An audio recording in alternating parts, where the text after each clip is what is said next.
The Locked On Podcast Network presents the NFL Big 3 in 30. The three biggest stories in the NFL from our local experts at the Locked On Podcast Network. We bring you the real story, why it matters, what's next, who wins the big game, and more, all in 30 minutes. The NFL Big 3 in 30 starts now with the biggest story in the NFL. The Dolphins reportedly taking calls for tight end Jonnu Smith. You are Locked On Dolphins, your daily Miami Dolphins podcast. Adam Schefter dropped a developing news story about an hour ago. Quote, the Dolphins have had trade discussions with the Pittsburgh Steelers about their lone Pro Bowl selection last season, tight end Jonnu Smith, per league sources. Those talks came after Smith expressed an interest in reworking his deal that is scheduled to pay him $4.8 million this season. With Smith seeking a new contract, Miami has sought a trade partner. Last season, Smith set the franchise record for a tight end in receptions, receiving yards, and touchdowns. Smith's preference, sources say, is to stay in Miami under a reworked deal. Always something with this football team that gets you sitting up in your chair. I feel like Cosmo Kramer. Like, ooh. Right? Like, and for anybody who's wondering, no, this is not a wig. I get comments on the YouTube channel every day about the hair. It's styled a different way every day.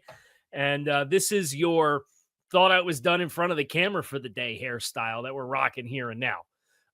So I have a lot of thoughts, both good and bad. There's like good, bad, ugly. I get why you would. I get why you wouldn't, with the outlook of potentially moving on from Jonnu Smith effectively. Well, what it would be is cashing out, right? That's what you would do as the Dolphins signing Jonnu Smith to a 2-year deal, sets all these big-time numbers. There's a connection with Pittsburgh as their offensive coordinator is Arthur Smith, who's been with Jonnu all over the place. He's the number one Jonnu Smith fan in the world is Arthur Smith. Down that Pittsburgh tight end room is loaded. So it creates these really interesting simultaneous storylines that you try to process. But let's start with Jonnu Smith and how we got to this point. He was waived after playing in Atlanta most recently in 2023. He played his 4 years in Tennessee on his rookie contract, and he signed a big deal in New England. It was a flop in New England. And he was back with Arthur Smith in 2023 in Atlanta, and then moved on because Arthur Smith obviously leaves, and Raheem Morris is hired, and he signs early in Miami, gets 111 targets, which is 41 more than the next highest amount of targets he's ever had as an NFL player. He has 88 receptions. That's 38 more than the next highest he's had in a season as an NFL player. He has 884 receiving yards, which is 302 more than the next highest he's had in a single season. And he had 8 receiving touchdowns, which he's only gone over 3 receiving touchdowns one additional time in his NFL career. It was his last year in Tennessee, got 8 touchdowns. That's what got him the big deal in New England. So Jonnu turns 30 years old on August 22nd. He was the 100th overall pick in the 2017 NFL draft. This will be year 9 for Jonnu Smith, represented by Drew Rosenhaus. I mentioned that because Miami has a lot of business done with Drew Rosenhaus. The Dolphins have a lot of Rosenhaus clients. They usually play well in the sandbox together. So that's where, when you start hearing league sources, that's usually from the agent side of things. And that's kind of the question I'm asking myself of why now? Why is this sort of thing getting put out now? And I don't have the answer, right? I don't. But as I react to the idea of Jonnu Smith, and I had heard his name kind of dangled out there in April with some people that I had been talking to, that maybe there was some calls being placed about Jonnu Smith. And I kind of dismissed it at the time as, well, the Dolphins, they do their due diligence. They pick up the phone anytime anybody calls. But kind of generally presumed that Jonnu Smith, being such a central piece and a good fit and seemed to really vibe with the players on the team that you're projecting moving forward, I didn't think too much of it at the time. Well, now it's gone public with Adam Schefter here a couple of days before June 1st. So my mind starts going, does Pittsburgh have a corner that maybe they want to move? Does Pittsburgh have a tight end that can serve as the Y player if you're going to be a more 11 personnel focused team as compared to a 12 personnel focused team? Because that was the thing that John Embry, when he talked about Jonnu Smith last week, in addition to talking about just getting the yards that's available to him with the ball in his hands, and John Embry said he left about 185 yards out on the field. And I appreciated that messaging from Embry at the time, because Jonnu was the one definitive success story for the Dolphins last year offensively. The individual player that you bet on that had a big time successful season was Jonnu Smith. The other thing that he mentioned was being a more consistent blocker to help in the run game. And that's really never been Jonnu's thing. So as I sit here and I start to take the inventory, which is what we're going to get into next, of why you would, or why you should, or why you shouldn't, or why you could move Jonnu Smith and entertain this idea, one of the things that sits on the why you should side of the fence is the Dolphins have to get the running game back on track. And for as good as Jonnu Smith was, and they used Jonnu Smith and they used all these pass catchers as a pseudo extension of the run game, Jonnu Smith's strength is never going to align with getting the run game back on track. And when you go 12 personnel and you go heavy, that's a role for Jonnu that it has been part of the blockade, and why he hasn't necessarily taken a great deal of snaps unless it's with Arthur Smith, right? Like he didn't crack 526 snaps in 2 years in New England. And, he was 652 in Atlanta with Arthur then. And his last 2 seasons in Tennessee was over 700. He was 626 this year at 55% rate. And you saw there's give and take with certain opportunities with Jonnu. And that's part of the conversation about where does he win versus where do you need to make concessions or have a different player to play the role. Jonnu Smith, I love stories like this because Jonnu has done it the right way. He's had to fight to find the right opportunities, and I can't think of somebody that was more deserving of the accolades and the recognition that he got last year than Jonnu Smith. And in a perfect world, you keep all your players, right? But in an imperfect world, you zoom out and you look at a lot more than just, is he a good player? Do I like the player? Do I want to continue to see the player have success in Miami? That's not the full picture in the conversation. But let's start with why you shouldn't move Jonnu Smith. To double down on, here's the reasons why I like Jonnu Smith. Here's why I think you should keep Jonnu Smith. Jonnu Smith is a player who wants to be here. It was a part of the Schefter blurb. Smith's preference, per sources, is to stay in Miami under a reworked deal. So he signed a 2-year deal. He had the success that he had. He really hit it off with a number of the players on the team. He's invested, and he's a success story. That, to me, is a really good foundation of the kind of player who, if you can find the right dollar amount, you could find the right price point, it's the kind of player that makes all the sense in the world because you have proof of concept. It's not like going out into free agency and spending $15 million a year on Jalen Moore, $20 million a year on Jawan Taylor, just to use 2 examples from Kansas City with their offensive line effort, right? And that's not to throw any dirt on Kansas City, but those are big risks to take for guys that you've never seen play for your football team. You saw Jonnu Smith. He rewrote the tight end record book for you last year. Now, some of the asterisk there is at the right price. This is the kind of player that you want to pay and you want to continue to reward for how he invested into the group last year and what he did for you. Tight end salaries are on the up. And not only are they on the up, they've been the top cap, the ceiling for tight end salaries has been reset twice this year already with Trey McBride in Arizona and George Kittle in San Francisco. That's not to say that Jonnu Smith's knocking on the door of $18, $19 million per season or anything like that. But when you look at some of the tight end salaries that have gotten paid at the tight end position just this past year alone, it is enough that you start looking at dollars. And Jonnu was on an average of 4.2 per season on the contract that he signed, and he just made the Pro Bowl. I know the Pro Bowl is not the be-all, end-all.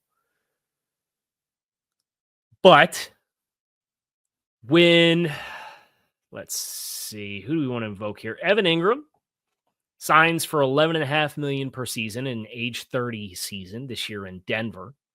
When Juwan Johnson in his age 28 season signs for 10.25 with the New Orleans Saints. And let's be honest about Juwan Johnson. At least Evan Ingram had like 117 receptions or what it was 2 years ago. Juwan Johnson's never touched any of the numbers that Jonnu Smith just posted. Juwan Johnson's career receptions per season is 4, 13, 42, 37, 50. His receiving yards is 39, 159, 508, 368, and 548. And his receiving touchdowns is 0, 4, 7, 4, and 3. And he just got $10.25 million per season going into his age 29 season. So this is somebody in the same age bracket who has not produced anywhere close to what Jonnu Smith has multiple years that outproduces the best year that Juwan Johnson's put on display.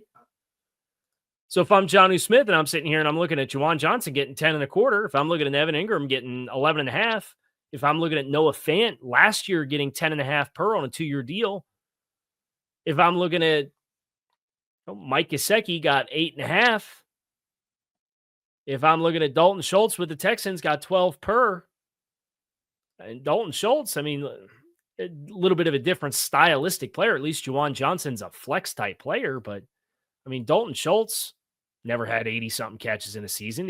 He had 808 yards as a career high. He's caught more than 5 touchdowns once in his career, and he's going into his age 29 season this year. It's like, for Jonnu, if it doesn't happen now, it might not ever happen. As far as maximizing your earnings potential as a player whose stock is really high, and you're turning 30 in August. So that's a complicating factor here as far as finding the right dollar amount. But if you find it, it's a player who, man, he played hard for you with the ball in his hands. And John Embry's feedback aside, he ran hard. He was a physical player with the ball in his hands. He was a physical skill player at the catch point, big body type of guy, had chemistry with Tua. All of those things lead me to want to see the Dolphins figure this out with Jonnu Smith. But man, the price point is you'd probably have sticker shock if you knew what Drew Rosenhaus was asking the Dolphins for Jonnu Smith off the numbers that he just put up going into a contract year. The problem for Drew and Jonnu in this sense is, unfortunately, the Dolphins just got burned on a bunch of extensions last year. Right? They gave some contract extensions out that aged like milk out in the South Florida sun in an August training camp. Not even in the shade. You left it out in the sun. That's what the Ramsey and Hill contracts look like right now. So that's not to put Jonnu Smith in that bucket because, again, I think you pay the right players and reward the right players. And I think Jonnu Smith can be a right player. The NBA playoffs roll on, and FanDuel is giving new customers an incredible way to get in on the action. Right now, when you join FanDuel and you place your first $5 bet, you'll get $250 in bonus bets if your first bet wins. FanDuel makes betting easy, whether it's picking your favorites or diving into player props from three-pointers to steals to assists. There's so many ways to bet your favorite player props. Plus, after the game tips off, you can even combine live prop bets into a same-game parlay for a chance to win big. Don't miss out. Head to FanDuel.com and claim your $250 in bonus bets today. You might disagree, but Joe Flacco has the right perspective when it comes to being a mentor for the Browns rookie quarterbacks. You are Locked On Browns, your daily Cleveland Browns podcast. I think Joe Flacco is taking the right approach to his role as a mentor for this quarterback room in these Cleveland Browns in general, because I think the mentorship label gets thrown around a lot very loosely to certain players. And especially at the quarterback position, when it's like you're viewed as a bridge quarterback or a stopgap quarterback or somebody who's paving the way for the next thing, the next quarterback, the next player who's going to take your job. And we expect that guy to be in Flacco's position to come in and basically just be like the teacher, the Jedi master training the Padawan to these young guys. And I don't know that that's fair to label somebody as that. And so this is what brings me to Joe Flacco's comments from Wednesday when he met with the media at OTAs, because I think he brings up a really valid point here in terms of the way that the mentorship conversation gets framed, both within the media, but also among fans when it comes to this sport, when it comes to football, when it comes to the quarterback position and training a rookie to eventually take over. And I think he's right about the way he's going about it, even though I think some people might disagree and sort of prove his point here. I'm going to play you this clip. It's about a minute long. I'll react on the other side, but I think his commentary is really, really sound. And I think he has the right approach to how the mentorship role, if you will, is supposed to be treated as an NFL competitor. It's a talking point. You can kind of like use it because it's a good question to bait somebody into answering, and no matter how they answer it, it kind of makes the guy that's answering it look bad. If I say I don't want to be a mentor, I look bad. If I say I do want to be a mentor, then I look like an idiot that doesn't care about being good and playing football. So it's one of those questions that no matter what I say, you guys can write what you want to write about it. And there's a lot of questions like that. That's why you end up having to try to avoid them. I tend to try to be honest, and I've said I'm not a mentor. I play football. And in a quarterback room, there's a lot of times there's been a ton of times where there's learning experiences, and I have a lot of experience, and I can talk on things, and hopefully they listen. But it's not necessarily like my job to like make sure they listen to me.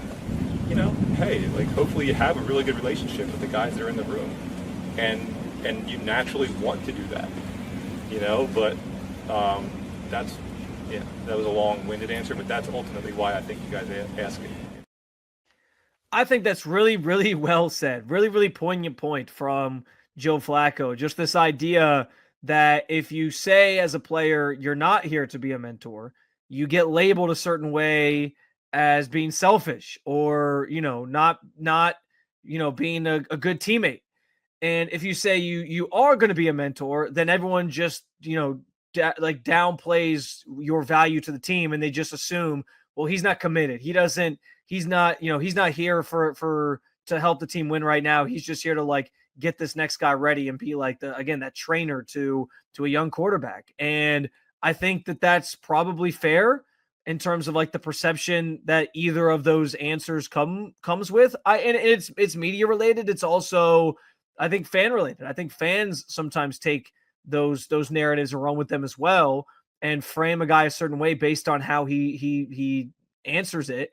And I do think to this point, this is the third time Flacco's talked about the mentorship thing and that idea and that concept. And he has said the same thing over and over again. And I think the first couple times he said it, people did sort of start to turn towards, well, hey, he's not here to be a mentor. This guy doesn't care about his teammates. And I think that's unfair. I do. I think if you're Joe Flacco, and this is why I think he's taking the perfect approach to this role and the responsibilities that come with it, because that's the thing. There's responsibilities that come with it, but it's not his cross to bear, if you will, either. He's not being brought in here and paid to the Browns didn't sign him and say, hey, your job is to get these quarterbacks ready for the next level. No, they brought him in here because they want him to play for the Browns potentially, and they want him to compete for the starting job, and they believe he can help them win football games. That's why he's here. And he sort of he expounded on that. He alluded to that by saying, I'm here to play football. I'm a football player. I want to play. I want to compete. I want to start. That's his goal, is to be the starting quarterback on this team and go out and win football games and not be some mentor to some young quarterback or two young quarterbacks in this instance. That's his goal. He still wants to play football. And listen, as much as fans can be critical of players for certain ways they go about things, I think everybody can agree that you want your players to be here and be competitive, and you want them to be here and have that desire to, like, I want to be great. I want to start. I want to play. You don't want some guy who's just here freeloading off of the Browns, if you will, getting a check just to kind of hang around and be a good teammate. Like that being a good teammate is part of the puzzle. But yes, like you want players who are passionate about playing football and about winning and about playing at a high level. That's what Joe Flacco still is, even at the ripe old age of 40. He has that competitive drive. And so I have no problem with him admitting that that's what still is fueling him to be here. And that is, it's not his job to come in and just like prepare, get young quarterbacks prepared for the next level. That's not what he was brought here for. But along those lines, and this is the other thing he sort of pointed to, I think the mentorship piece just kind of happens naturally if you are going about your business the right way. And Joe Flacco certainly does. He is a pro's pro in that way. He shows up, he puts the work in. He does, as he mentioned, have a wealth of experience that he can sort of reflect back on and hopefully instill in the two young quarterbacks if they have questions or when they talk to him and all these different things. At one point during that same press conference, he joked that Dylan Gabriel was trying to like copy his cadence. So he's already picking up on something that he wants to do like Joe Flacco. And Shedeur Sanders, I think he mentioned, was like asking him questions about how he saw a certain play. So like those things matter. And that's where I say it happens naturally.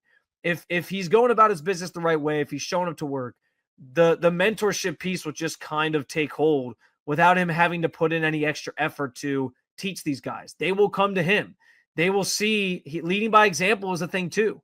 And him showing up to work and doing what he's doing is going to rub off on those guys in some capacity without him deliberately having to sit down and be like, here's the XYZ on all these different things. So I think that's the important thing to keep in mind here. It's not that Joe Flacco can't be a mentor. It's not that he won't try to instill as much knowledge in these young guys as he can. It's just that he's not making that his priority, because it's not his priority. His priority is to come in here, compete for the starting job, be a football player, be a quarterback potentially for this team.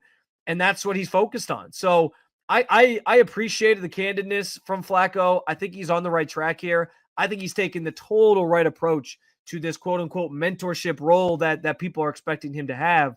And I do think just by nature of who Joe Flacco is, it will rub off on those young guys and they'll pick up some things from him that will help them throughout their careers.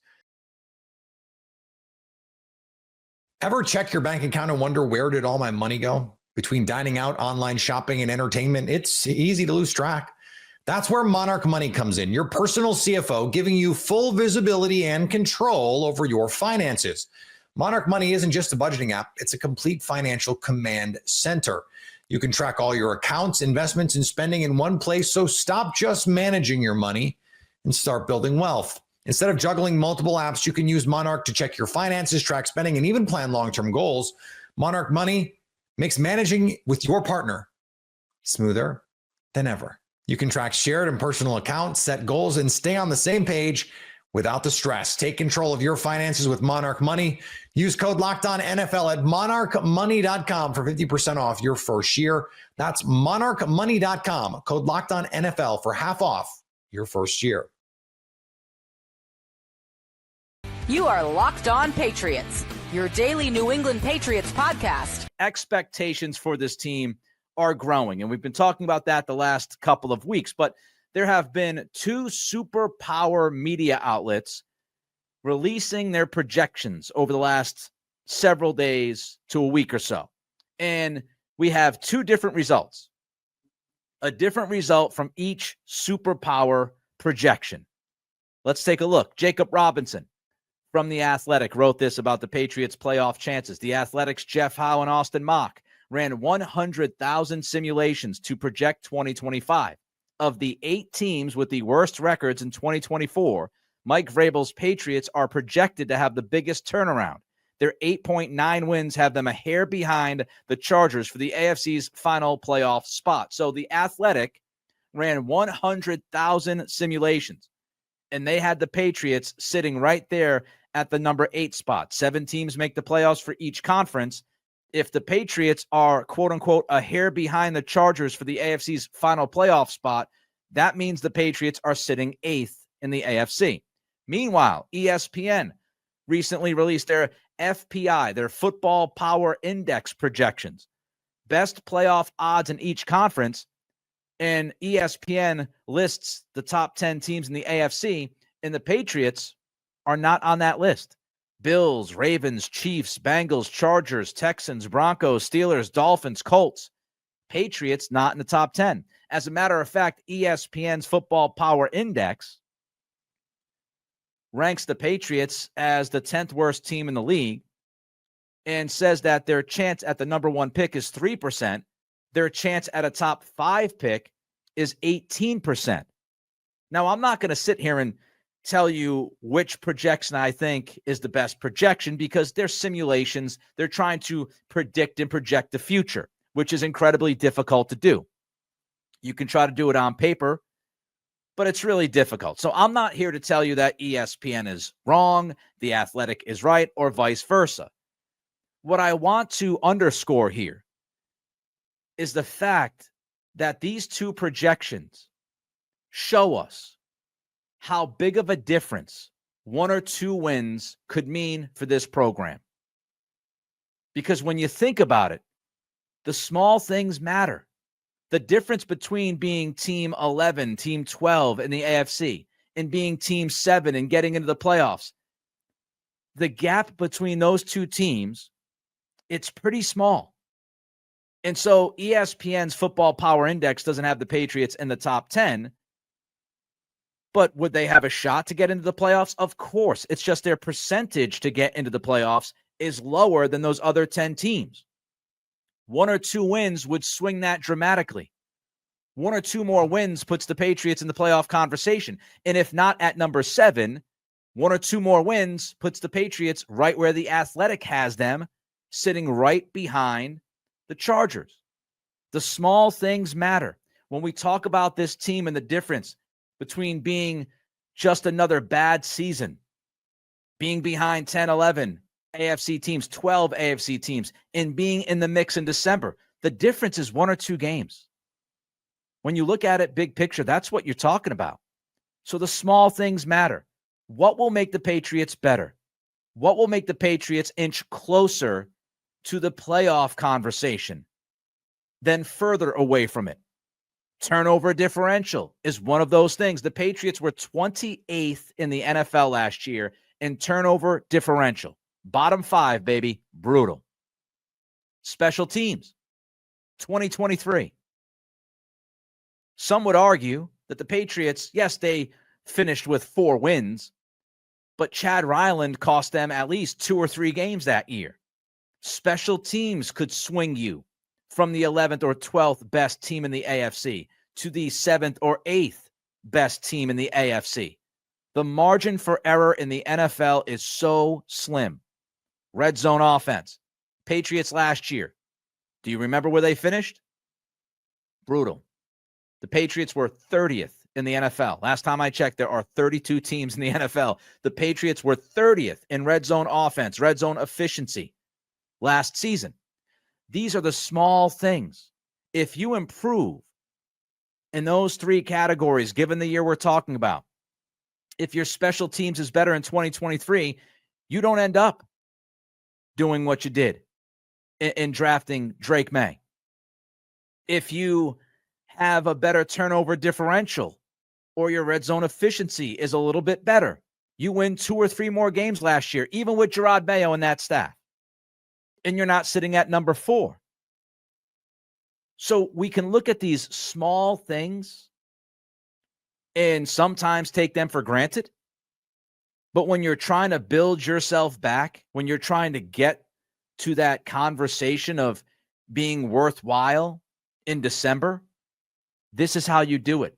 And these projections show us that. One little swing here, one little swing there, swings the percentages up or down. And this is where we talk about Mike Vrabel. This is the difference a head coach can make. There's a big difference between a coach that can lead you to a 9-win season and an 11-win season. There's a big difference between a coach that can get you to the playoffs rather consistently or get you to the conference championship game somewhat consistently. There are different levels to this, as they say. And Mike Vrabel, he brings a difference. Mike Vrabel alone and this coaching staff could mean 1 or 2 wins for you. And that's huge. If Mike Vrabel wins you a game, if he wins you 2 games because of his coaching ability, that could be the difference between another bad season or being in the playoff conversation, God forbid, even getting into the playoffs. Situational football. Red zone, down and distance, 4th down decisions near midfield, 4th down decisions in the opponent's territory, 4th down decisions when you're in field goal range. Situational football, and that's why Vrabel has pounded that since day one.